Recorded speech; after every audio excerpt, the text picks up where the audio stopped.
Okay, this is a video by Brad Walker, who is one of the world's top experts on stretching. Stretching. And he's got an excellent first name. Right. Watch and learn. So we'll just start with the first video. So what are the 10 rules to stretch correctly? Yeah, look, that's a really good question because it is important that we stretch properly, both to get the maximum benefit out of our stretching that we do, but also to avoid injury or avoid any aches and pains from stretching. So there are definitely some rules that we should be following. One of the first things we need to realize is that there's no such thing as a good or bad stretch. I often hear people say, oh, that's a really bad stretch, you shouldn't do it, or oh, that's a great stretch, everyone should do that stretch. That's really not the case. There's no such thing as a good or bad stretch. There's only what's appropriate for the individual. So it's really important that you take the time to assess the individual, if that's someone you're working with, assess them. If it's yourself that you're going to be doing stretches on, have a think about things like your age, how old are you, your fitness level, have you been doing exercise for quite some time, or are you a sedentary type person? Do you have any tight muscles? Do you have any muscles that are causing you problems? Do you have any aches or pains or injuries? These are things that you should be taking into consideration before you start any sort of stretching. And, a stretch that's suitable for me and okay for me may not be okay for you, and vice versa. Something that you may be quite comfortable with may not be appropriate for me. So it's really important that you take a minute to just assess your own situation, think about any problem areas that you might have, and then go ahead and design a stretching routine around your specific circumstances. One point of warning I did want to make here in regards to injury, it's really important that you don't stretch an injury, especially an injury in that early stage, in that inflammation and swelling stage. That's typically referred to as the acute phase. And that's typically the first 48 to 72 hours after an injury. So you want to really avoid all stretching during that time. Obviously, if you've just suffered an injury, there's a lot of damage to that area, and any stretching that you do may put more stress, may put more damage into that area. So that's something that we really want to avoid. So when it comes time to actually choosing your stretches and doing some stretches, one of the things you should note is that you should be doing stretches that are most appropriate to you. So that doesn't mean that you have to stretch everything. A lot of people want a full body stretch routine, and that's not necessarily something that you need. Remember when I said earlier about assessing yourself? We all have different areas that are more tight than others. We all have areas where maybe one side of our body is tighter than the other side of the body. So as you start working through the stretches, just take note of where you're most tight or where you have imbalances. So what I mean by that is if you go and stretch your right hamstring, which is the muscle at the back of your leg, and you can just touch your toes, and then you go and try and stretch your left hamstring and you can't get to your toes, well, that's an indication that one side of your body is a little bit tighter than the other. So the idea is to spend most of your time working on those areas that are most tight or where you have imbalances. So if you do a stretch and you don't particularly feel the stretch in that area, then that's an indication that you're not that tight in that area. So you don't necessarily ignore that area altogether, but it just means you don't have to place a lot of emphasis on that area. So look for those areas that are tight or where you have imbalances and spend most of your time working on those areas. Next, it's really important to do some sort of warm-up before you do your stretching. Now, it doesn't have to be a comprehensive warm-up. You don't have to go and run some laps around the block. Just a few marching on the spot, a little bit of jogging on the spot, moving those arms and legs around just to get the blood flow into the areas that you're going to be working, and that'll help to loosen up those areas, warm them up a little bit, open up the joints, and just get your body ready for stretching. So next, it's really important that you stretch both before and after exercise. So before exercise, we typically do what's called dynamic stretching, which is stretches with movement. So those are things like arm swings and leg swings. If you've ever seen a swimmer at the end of the pool before they dive in, before their race, they're usually swinging their arms around and out. That's dynamic stretching, and that's the type of stretching you want to be doing before you exercise. After you exercise, you want to be doing static stretching, and that's the type of stretching where you just get into a stretch position and hold that for a certain amount of time. So before exercise, dynamic stretching; after exercise, static stretching.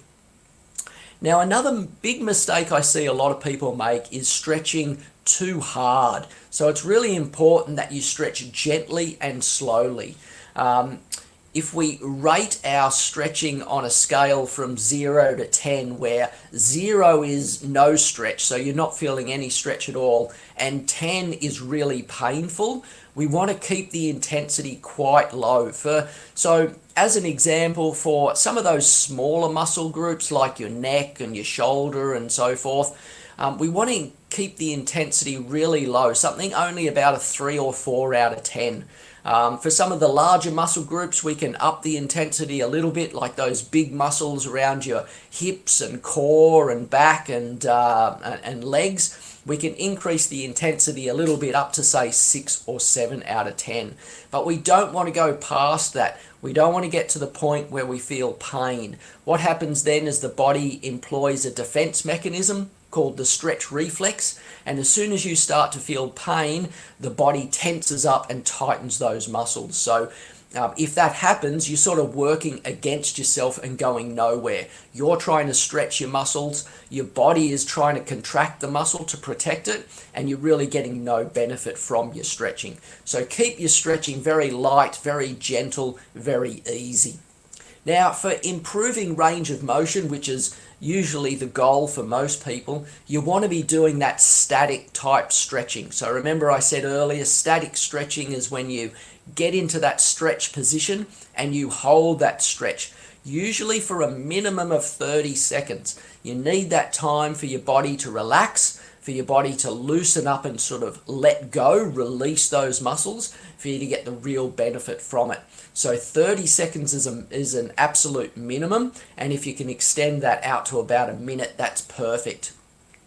Now, the best time to do your stretching for improving your range of motion is late at night before you go to bed. So if you can take a few minutes before you go to bed to, say, sit on the floor and do a few of your favorite stretches, then that's the best time to do your stretches. That's the time when your body obviously does a lot of its healing while you're sleeping. So your body is actually healing in that elongated state.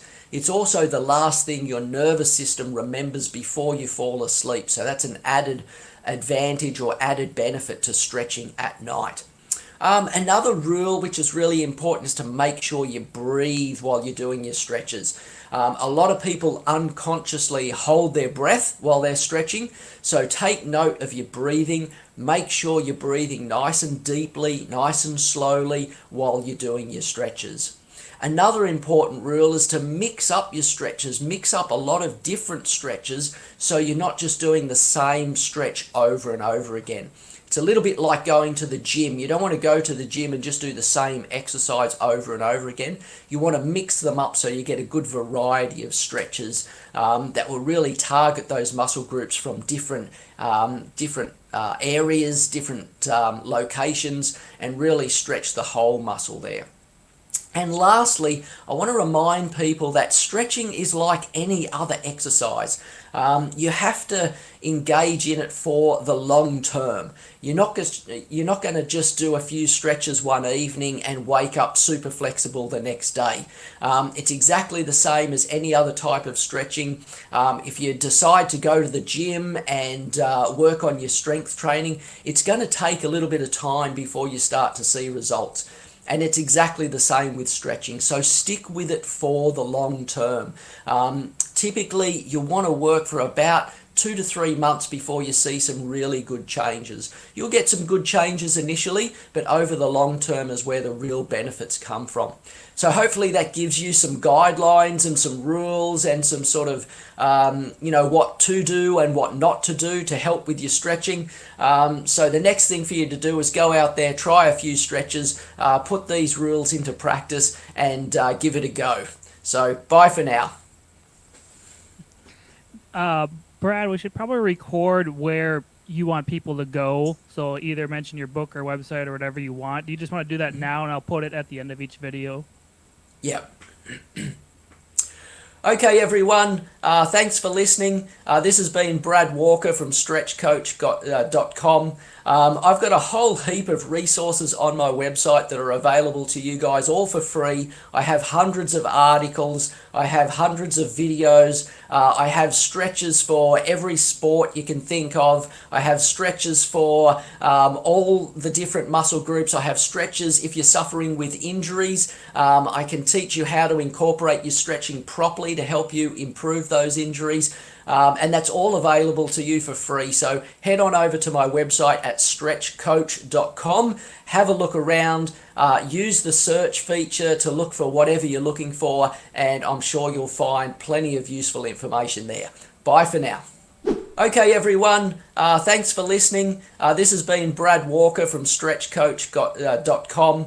I've got a whole heap of resources on my website that are available to you guys all for free. I have hundreds of articles. I have hundreds of videos. I have stretches for every sport you can think of. I have stretches for all the different muscle groups. I have stretches if you're suffering with injuries. I can teach you how to incorporate your stretching properly to help you improve those injuries. And that's all available to you for free. So head on over to my website at stretchcoach.com. Have a look around. Use the search feature to look for whatever you're looking for, and I'm sure you'll find plenty of useful information there. Bye for now.